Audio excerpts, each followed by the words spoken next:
Good morning, students. How are you? I hope you are fine. Today we are learning about निबंध. आज हम निबंध पढ़ेंगे किसका? प्रदूषण, पर्यावरण प्रदूषण. Okay, let's start. स्टूडेंट्स, एक बात को हमेशा ध्यान में रखना कि निबंध को हमेशा एकदम समझो उस चीज़ को और उसे अपनी लैंग्वेज में आप राइट करने की कोशिश करो. इसे कॉपी करने की नीड नहीं है आपको. आप इसके मीनिंग को समझना, फिर अपने आप लिखने की कोशिश करना. ओके, देखिए, सबसे पहले हम राइट करते हैं प्रस्तावना. भूमि, जल, वायु, आकाश, वृक्ष, नदी, पर्वत, यही सब मिलकर बनते हैं पर्यावरण. पर्यावरण किससे मिलकर बनता है? भूमि, जल, वायु, आकाश, वृक्ष, नदी, पर्वत आदि सबसे. इन्हीं के बीच मनुष्य आदि काल से रहता चला आ रहा है. पर्यावरण मनुष्य को प्रकृति का मूल्य वरदान है, लेकिन वैज्ञानिक प्रगति के मत मानव ने प्रकृति को अपनी दासी बनाने के अभियान में पर्यावरण को अपार हानि पहुंचाई है.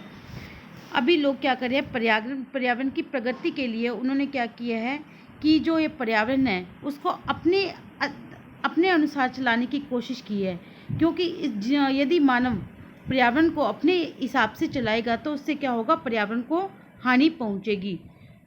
ठीक है. अब पर्यावरण क्या, प्रदूषण क्या होता है? दूषण क्या क्या अर्थ होता है? प्रदूषण यानी दूषण का अर्थ होता है दोषयुक्त, और प्र का मतलब क्या होता है? एक उपसर्ग है जो दूषण के अधिकता यानी कि अत्यधिकता व्यक्त होती है. कि प्र का मतलब बहुत ज़्यादा, यानी दूषण कैसा हो? बहुत ज़्यादा दूषण. आजकल प्रदूषण शब्द का प्रयोग एक विशेष अर्थ में किया जा रहा है. पर्यावरण के किसी अंग को किसी भी प्रकार से मलिन या दूषित बनाना ही प्रदूषण है. कैसे? पर्यावरण को दूषित बनाना किसी भी प्रकार से, वो क्या है? प्रदूषण है. पर्यावरण प्रदूषण के प्रकार कितने प्रकार के होते हैं? पर्यावरण प्रदूषण देखिए, फर्स्ट है जल प्रदूषण, वायु प्रदूषण, खाद्य प्रदूषण, ध्वनि प्रदूषण.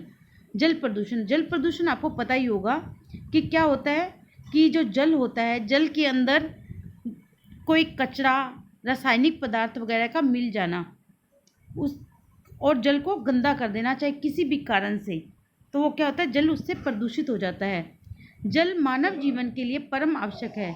जल के परंपरागत स्रोत हैं कुआं, तालाब, नदी, वायु का, वर्षा का जल. प्रदूषण ने इन सभी स्रोतों को दूषित कर दिया है.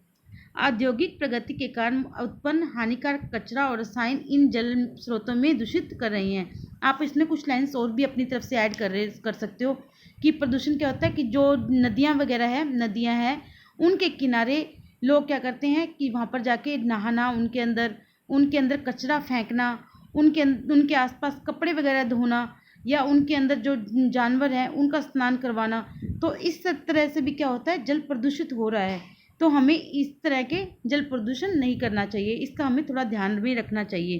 तो आप अपनी तरफ से भी कुछ लाइन्स यहाँ पर ऐड कर सकते हो. वायु प्रदूषण क्या होता है?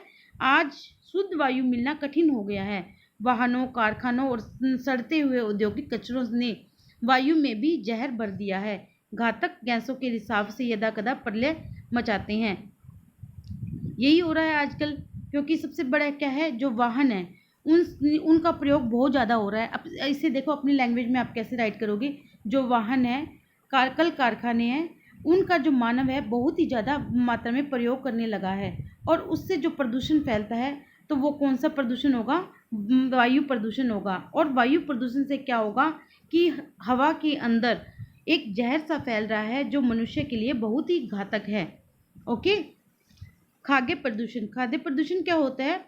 प्रदूषित जल और वायु के बीच पनपने वाली वनस्पति या उसके सेवन करने वाले पशु पक्षी भी आजकल प्रदूषित हो रहे हैं. चाहे शाकाहारी हो या मांसाहारी, कोई भी भोजन प्रदूषण से बच नहीं सकता. अब देखो, कोई भी आप फसल उगती है तो उसमें सबसे पहले किसका यूज किया जाता है? केमिकल्स वगैरह का यूज करके, और उसे बहुत जल्दी पकाने के लिए यूज में लिया जाता है. तो क्या हो जाता है? उसके अंदर प्रदूषण फैलने लगता है, और वो चीज़ें हमारे लिए सही नहीं बैठती, हमारे सेवन के लिए वो अच्छी नहीं है. और उससे क्या होगा? खाद्य प्रदूषण फैलेगा, और जिससे हम बीमार भी हो जाते हैं. ठीक है. ध्वनि प्रदूषण. आज मनुष्य को ध्वनि के प्रदूषण को भी भोगना पड़ रहा है. आकाश में वायुयानों को कान फोड़ ध्वनियाँ, धरती पर वाहनों यंत्रों और ध्वनि विस्तारकों का शोर सब मिलकर मनुष्य को बहरा बना देने पर तुले हुए हैं। ठीक है, इसमें क्या हुआ कि वायुयानों से सिर्फ इसमें दिया हुआ है।